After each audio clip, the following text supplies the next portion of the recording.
The political appointee President Trump installed last week to investigate waste, fraud and abuse at the Transportation Department is the same official in charge of one of the agency's key divisions.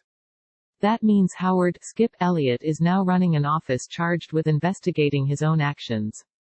Elliott serves simultaneously as the Transportation Department's Inspector General and head of the department's Pipeline and Hazardous Materials Agency, whose mission includes enforcement of safety regulations on nearly 1 million daily shipments of gas, oil and other dangerous compounds.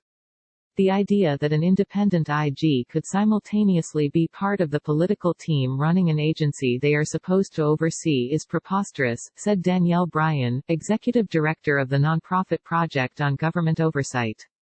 Elliott's appointment was the fifth in 2 months in which Trump, chafing from oversight he perceived as criticism, replaced a career investigator with an appointee considered more loyal to the president.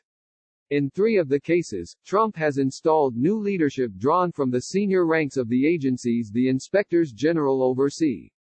For the first time since the system was created in the aftermath of the Watergate scandal, inspectors general find themselves under systematic attack from the president, putting independent oversight of federal spending and operations at risk as over $2 trillion in coronavirus relief spending courses through the government. Inspectors general, some in acting roles to begin with, have been fired and demoted with no notice, leaving their staffs in disarray, multiple inspectors general said.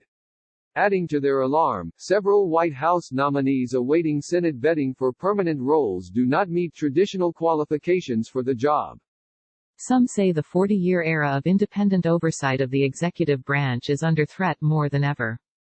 The Trump administration is attempting to make lapdogs out of watchdogs, said Gordon Heddle, a former inspector general appointed to audit the Labor Department, and later the Defense Department, by President George W. Bush and who continued to serve in the Obama administration. The White House did not respond to requests for comment. Trump is stiffest challenge to Grassley's role as defender of inspectors general. Past presidents removed federal watchdogs, but only occasionally. Lately, it's been an almost weekly occurrence, leaving the offices that monitor wrongdoing across the government wary of who could be the next to go. Elliott's dual role at the Transportation Department is brimming with conflicts. Auditors who now work for him are monitoring the pipeline agency he leads. His boss is Transportation Secretary Elaine Chao, whose department he is supposed to investigate. Elliott has said he would recuse himself from investigations of the Hazardous Materials Division, but backers of the independent watchdog system said that would not work. How could they receive whistleblower disclosures with a straight face? Bryan said. She noted that inspectors general have responsibility for protecting whistleblowers. Trump, who often opts to appoint acting officials for indefinite periods, named Elliott acting inspector general. His sudden appointment on May 17, which pushed aside the career auditor leading the office on an acting basis, prompted an angry response from Democrats on Capitol Hill. It is an outrageous and obvious conflict of interest, said House Transportation Committee Chairman Peter A. DeFazio, D.O.R., who has questioned Elliott's agency over its recent decision to allow freight trains to transport liquefied natural gas. Removing Mitch Bem and installing Elliott, who spent decades as an executive with CSX Railroad before joining the Trump administration, was an indiscriminate, dangerous and potentially disastrous move, DeFazio said. Elliott will also recuse himself from oversight of the railroad, officials said.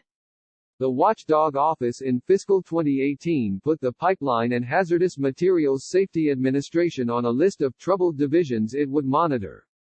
In announcing an audit of the division's safety culture last year, an assistant inspector general noted that in the previous 5 years, 3,319 U.S. pipeline incidents have caused an average of 15 fatalities and 62 injuries each year.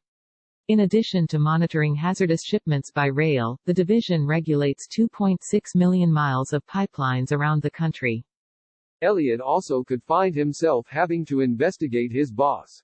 Before his appointment as Inspector General, Elliott's predecessors had been asked by congressional Democrats to investigate whether Chao used her office to provide political benefits to her husband, Senate Majority Leader Mitch McConnell, R. Key, and whether she had sufficiently divested from international shipping interests controlled by her family. It is unclear whether those probes will continue. A Chow spokesman called allegations of favoritism a politically motivated waste of time that stemmed from a phony media story. He said agency ethics officials advised Chow that the stocks did not create a conflict of interest, but she recused herself from all matters involving the companies and has since sold her investments. Elliott, through a spokeswoman, declined to comment. Trump has made no secret of his hostility toward federal watchdogs, a number of whom were appointed by President Barack Obama.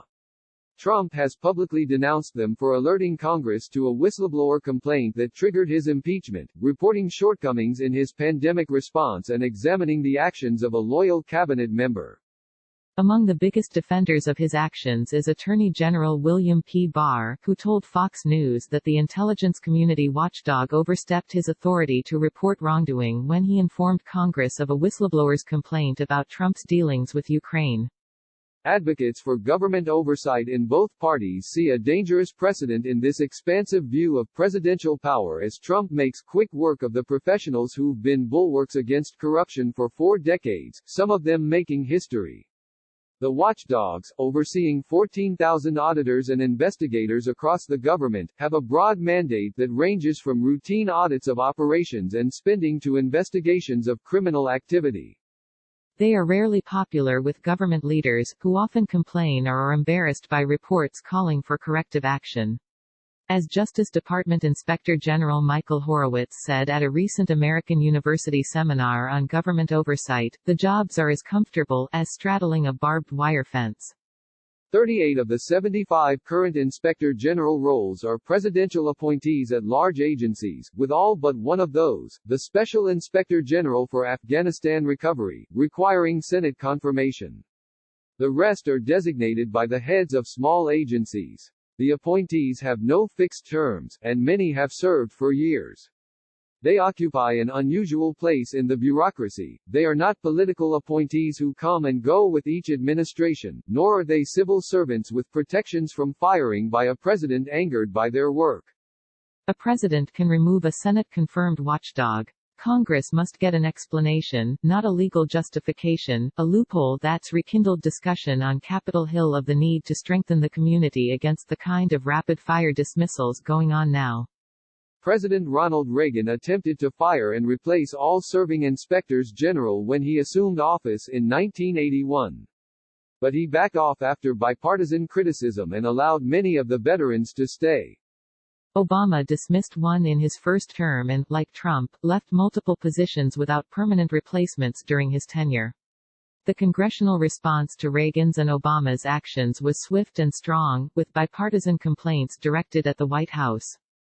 Over the past 4 decades, inspectors general have built political capital through high-profile accomplishments, some of which paved the way for reforms and led to discipline of top officials. The Navy Inspector General began in 2007 to uncover one of the largest contracting and national security scandals in military history, revealing that Leonard Glenn Francis, a Malaysian port official known as Fat Leonard, provided cash, luxury items and prostitutes to a large number of officers of the U.S. 7th Fleet. They, in turn, gave him classified material about ship movements and information about Navy contracting and law enforcement investigations. The resulting Justice Department probe produced 33 indictments, 22 guilty pleas and an admission by Francis that his company bilked the Navy of $35 million. After a whistleblower alleged that the CIA was engaged in war crimes by using harsh interrogation techniques on suspected terrorists, Inspector General John Helgerson began a review of a secret program set up after the September 11, 2001, attacks to question suspected terrorists. His investigation questioned the effectiveness of the CIA's interrogation techniques. Senate investigators later relied on the disclosures as they probed the use of torture in a 7,000-page investigation. I don't think you can overstate the importance of aggressive and independent inspector generals, said Daniel J. Jones, the lead investigator for the Senate torture report. His role in the inquiry was memorialized in last year's film, The Report. The Trump era has brought high-profile targets, too, from multiple cabinet secretaries ensnared in travel scandals to Horowitz's review of applications the FBI made to the Foreign Intelligence Surveillance Court during its investigation into Russian interference in the 2016 election. Among the most significant actions by a watchdog was that of Michael Atkinson, the Intelligence Community Inspector General who alerted Congress to the whistleblower complaint that led to Trump's impeachment. Trump, who had appointed Atkinson, fired him in April. Atkinson was replaced in an acting capacity by Thomas Monheim, who took a leave from his job as General Counsel of the National Geospatial Intelligence Agency, one of the divisions his office is now monitoring for wrongdoing. Education Secretary Betsy DeVos tried early last year to fire her agency's acting inspector general, who was scrutinizing her role in promoting for-profit colleges, and install her deputy general counsel. The plan was scuttled after an outcry from congressional Democrats. When asked last week why he fired Steve Linick, the well-regarded State Department Inspector General, Trump said, "I have the absolute right as president to terminate." That's true. His dismissals have, however, breached a norm of independent scrutiny established over 4 decades. 4 days after axing Atkinson, Trump removed the acting Defense Department Inspector General, Glenn Fine, from a new role as chairman of the Pandemic Response Accountability Committee, created to watch over relief spending. 3 weeks later, Trump pushed aside Christy Grimm as the top watchdog at the Health and Human Services Department after she released a report disclosing hospitals' struggles to obtain basic supplies during the pandemic. Then Trump fired Linick, 24 hours before demoting Bem at the Transportation Department, on the recommendation of Secretary of State Mike Pompeo. Congressional Democrats say Linick was investigating Pompeo for misuse of department staff and had been asked to review his efforts to use an emergency declaration to justify the sale of $8 billion in arms to Saudi Arabia. Pompeo complained to the president and asked him to remove Linick. Linick's replacement also will be in charge of investigating himself, and he has made no effort at recusal. Stephen Ackerd, a political appointee and an ally of Vice President Pence, is keeping his position as head of the State Department's Office of Foreign Missions, another conflict decried by congressional Democrats. The office supports more than 800 U.S. embassies and consular offices around the world, operations that are routinely audited. A few months before Ackerd took over the Office of Foreign Missions last year, Linick's staff issued a hard-hitting report citing vacancies and management failures in the office. The State Department did not respond to requests for comment. The firings have rattled the community of federal watchdogs, who have pledged to their staffs that they will not back down on tough investigations. But there is deep anxiety in their ranks, according to 4 inspectors general who spoke on the condition of anonymity to discuss sensitive matters. The first wave of Trump nominees the Senate confirmed for watchdog roles had traditional resumes for the job, either leading large staffs or working their way up through the inspector general community. But recent nominees to high-profile inspector general offices, including at the Defense Department, HHS and the CIA, have far less leadership experience. They lack a deep background in auditing or investigations, raising concerns about whether they can succeed in roles they may not be prepared for, according to 4 current watchdogs, who spoke on the condition of anonymity to talk candidly. After Trump demoted Fine at the Defense Department, the government's largest watchdog office, he appointed Sean O'Donnell to lead it on an acting basis. O'Donnell, a former Justice Department trial attorney, had served only 4 months as the Environmental Protection Agency Inspector General when the White House told him he would be leading both offices. In the past, inspectors general have received bipartisan support. But most Republicans have been muted following Trump's recent actions or joined in the presidential criticism. Senate Democrats joined House members in calling for limits on a future president's power to fire inspectors general. The latest pandemic relief bill passed by the House contains language that would restrict the removal of a watchdog to neglect of duty or malfeasance. Where are my Republican colleagues? Senate Minority Leader Charles E. Schumer, DNY, asked last week on the floor as he denounced the removals. They are so afraid of President Trump, they cling, almost, to his ankles. As Schumer spoke, Senator Charles E. Grassley, R. Iowa, released a letter to the president that asked for an explanation of Linick's removal. Inspectors General, Grassley wrote, should be free from partisan political interference from either the executive or legislative branch. Senator Mitt Romney, R. Utah, also took issue with the firings, citing a threat to accountable democracy and a fissure in the constitutional balance of power, in a tweet after Lennox removal. But as of last week, no Republicans had joined Democrats in calling for a permanent fix to give the inspectors general more protection.